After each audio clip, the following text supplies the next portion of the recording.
नमस्कार, मैं कमलेश कबीर आपका एक बार फिर स्वागत करता हूं इस नए एपिसोड में। आज के इस एपिसोड में हम बात करने वाले हैं हरियाणा की राजनीति की।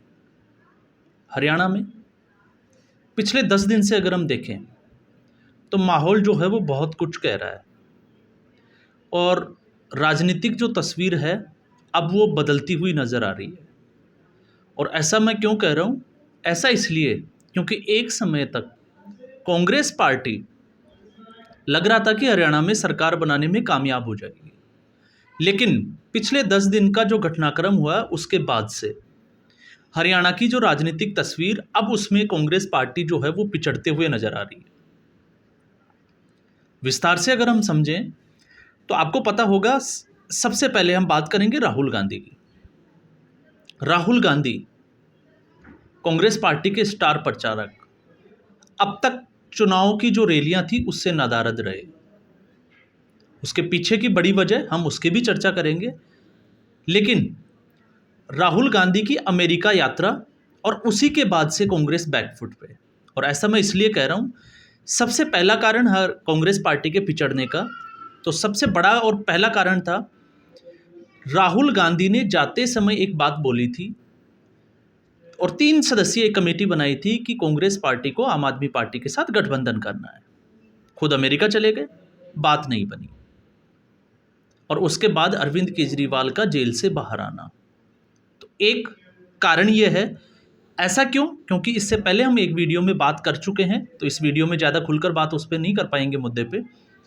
कांग्रेस पार्टी अगर वैसे देखें तो आम आदमी पार्टी, अगर आम आदमी पार्टी को कुछ गेन होता है तो कांग्रेस पार्टी की वजह से होता है। इसलिए हमने एक वीडियो बनाया था कि आम आदमी पार्टी का तो भोजन ही कांग्रेस पार्टी है। और ऐसी स्थिति में अरविंद केजरीवाल का बाहर आना और सभी सीटों के ऊपर आम आदमी पार्टी के कैंडिडेट उतारना, पहला कारण। दूसरा, कांग्रेस पार्टी की अंदरूनी गुटबाजी। और अंदरूनी जब गुटबाजी की हम बात करते हैं तो अकेले भूपेंद्र सिंह हुड्डा के गुट से 70-72 जो टिकट है वो दिए गए। इससे कुमारी सैलजा और रणदीप सुरजेवाला जो गुट था वो नाराज था। इसका भी जो है वो पूरे हरियाणा में देखा गया। तो ये दूसरा कारण था। लेकिन तीसरा और बड़ा कारण था, हरियाणा में भारतीय जनता पार्टी जो है वो जाट समुदाय के बजाय, क्योंकि जाट वोट जो है वो भारतीय जनता पार्टी के पास जो है वो जाटों का वोटर जो है वो कम है, तो गैर जाट समुदाय के जो लोग हैं भारतीय जनता पार्टी उनके ऊपर ज़्यादा डिपेंड करती है। तो 10 साल की एंटी इनकम्बेंसी में हमको लग रहा था कि भारतीय जनता पार्टी जो है वो बैकफुट पे है, और लोकसभा चुनाव तो यही कह रहे थे परिणाम। लेकिन जिस तरीके से कुमारी सैलजा के अजय चौधरी, जो कुमारी सैलजा के नज़दीकी है, उनको टिकट नहीं दिया गया और वहाँ से जशी पटवाड़ को टिकट दिया गया। मैं बात कर रहा हूँ उकलाना सीट की। और उस वक्त उनके नामांकन में जिस तरीके से दलित समुदाय के बारे में जो टिप्पणियां की गई, उसके बाद से आपने देखा कि पिछले कुछ दिनों से दलित समाज की अलग अलग जगहों पर जो है वो मीटिंगें चल रही है और लगातार कांग्रेस पार्टी को वोट नहीं देने की जो है वो घोषणाएं कर रही है। तो इससे आप अंदाज़ा लगा सकते हैं कि कांग्रेस पार्टी का वो वोटर जो है वो अब हाथ से जाता हुआ दिखाई दे रहा है। और 12 सितंबर से अब तक कुमारी सैलजा की जो नाराज़गी थी वो भी देखी गई। ये सबसे बड़ा और एक महत्वपूर्ण कारण है, क्योंकि ऐसी स्थिति में दलित वोटर जो है, जो कांग्रेस पार्टी का वोटर जो था, वो भी अब भारतीय जनता पार्टी के पाले में जाता हुआ दिखाई देता है। और वैसे अगर हम देखें तो कुमारी सैलजा का प्रभाव 4 सीटों के ऊपर है और 17 सीटें जो है वो रिजर्व सीट है। तो ऐसी स्थिति में आप अंदाज़ा लगा सकते हैं कि कांग्रेस पार्टी को इसका कितना जो है वो सेटबैक, या हम कहें कि इसका कितना नुकसान हुआ है। और उसके बाद में आपने देखा जिस तरीके से राहुल गांधी ने सिख समुदाय को लेकर एक अमेरिका में टिप्पणी की थी, पगड़ी और कड़े की, और उसके बाद में उनकी जो है वो इलाना उमर, क्या नाम है उसका, जो भारत विरोधी गतिविधियों में सम्मिलित होती है, उसके साथ मीटिंग करना, उसके बाद वापस से लौटना और अचानक से जो है वो गायब रहना। और ऐसी स्थिति में जब हरियाणा में चुनाव जो है उसमें ज़्यादा समय बचा नहीं है, तो इससे आप अंदाज़ा लगा सकते हैं सिख विरोधी जो टिप्पणी जो की थी राहुल गांधी ने उसके बचाव के लिए, क्योंकि राहुल गांधी को ये पता चल गया था भारत आने के बाद कि उन्होंने जो कहा है वो गलत जा रहा है, क्योंकि फीडबैक जो है वो मिलता रहता है। ऐसी स्थिति में कांग्रेस की टूल किट, जो मीडिया, जो आईटी सेल है, उन्होंने एक मैसेज सर्कुलेट करना शुरू किया था। और आपने देखा होगा पिछले 2-4 दिन से जो है वो प्रधानमंत्री मनमोहन सिंह के लगातार जो है वो कांग्रेस पार्टी के द्वारा कुछ ऐसे मैसेज की सिखों को जो है वो प्रधानमंत्री बनाया, और इसी तरीके के और भी जो है वो आप देखोगे। और यही राहुल गांधी है जब प्रधानमंत्री मनमोहन सिंह थे और उन्होंने एक कानून पास किया था जिसमें प्रेस कॉन्फ्रेंस में उसको फाड़ के फेंक दिए थे। लेकिन कांग्रेस पार्टी को ये लगता है कि शायद इन चीज़ों से जो नुकसान हुआ है वो उसको उससे बचा लेंगे, इसी को लेके। और दूसरा, कुमारी शैलजा की नाराज़गी, जब मैं ये कहता हूँ तो इसी को लेके राहुल गांधी की जो रैलियां हैं वो लगातार डिले की गई, और फाइनली कुमारी शैलजा की जो मीटिंग है वो मल्लिकार्जुन खड़गे से होती है, और उसके बाद में राहुल गांधी की रैली जो है वो फाइनल होती है, और वो होती है असंध और बरवाला, 2 जगह पे। और असंध की रैली में हमने देखा कि राहुल गांधी के साथ में कुमारी शैलजा भी थी और भूपिंदर सिंह हुड्डा भी थे। खींचतान ये तो बहुत पहले से चल रही थी, क्योंकि हरियाणा में कांग्रेस पार्टी की तरफ से मुख्यमंत्री पद के दावेदार 3 लोग हैं, और तीनों में खींचतान चल रही है। रणदीप सुरजेवाला, कुमारी शैलजा और भूपिंदर हुड्डा। भूपिंदर हुड्डा किसी भी कीमत पे जो है वो अपनी कुर्सी छोड़ने के लिए तैयार नहीं है। वो चाहते हैं कि अगर कांग्रेस सत्ता में आए तो वो ही मुख्यमंत्री बने। और उसके बाद में अब जब हम आते हैं उस रैली में, कांग्रेस पार्टी इतना तो कामयाब हो गई कि वो कुमारी शैलजा को मंच पर ले आई। लेकिन आप इसको ये भी समझ सकते हैं, आप राहुल गांधी का और कांग्रेस पार्टी का आप डर ही समझिए कि उसी वोटर को, जो दलित वोट कांग्रेस पार्टी के हाथ से निकलता हुआ दिखाई दे रहा है, उसको बचाने के लिए राहुल गांधी ने फिर वही पैंतरा जो उन्होंने लोकसभा चुनाव में खेला था। आपको पता होगा लोकसभा चुनाव में खासकर उत्तर प्रदेश और हरियाणा में उन्होंने जो है वो एक बड़ा गेम खेला था, और वो पैंतरा ये था कि अगर भारतीय जनता पार्टी वापस से सत्ता में आती है या नरेंद्र मोदी सत्ता में आते हैं तो वो संविधान को बदल देंगे। और अब दलितों को वही भय दिखाया जा रहा है कि अगर भारतीय जनता पार्टी सत्ता में आती है तो वो संविधान बदल देगी।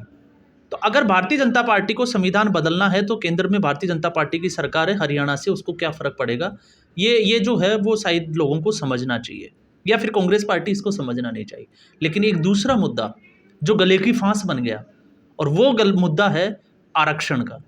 आपको पता होगा जो राहुल गांधी अखिलेश यादव के साथ मिलकर आरक्षण का गेम खेल रहे थे, और अमेरिका में उनकी एक टिप्पणी कि आरक्षण जो है वो ख़त्म करना चाहते हैं, और अब जब भारतीय जनता पार्टी ने उसको मुद्दा बनाया तो राहुल गांधी से वो मुंह से जो है वो गले के बाहर निकलता हुआ दिखाई नहीं देता। वो आरक्षण के मामले में बोलने से जो है वो अपने आप को बचाव कर रहे हैं, चुप्पी साधे हुए हैं। तो इससे आप अंदाज़ा लगा सकते हैं कि कांग्रेस की स्थिति जो है वो कितनी विकट होती जा रही है। और आपको ये भी जानकर आश्चर्य होगा कि कांग्रेस पार्टी के जो बड़े लीडर हरियाणा इकाई के हैं वो जनवरी 2023 के बाद से, अब जब 2024 आधा साल चला गया उसके बाद से पहली बार किसी मंच के ऊपर जो है वो साझा रैली कर रहे हैं।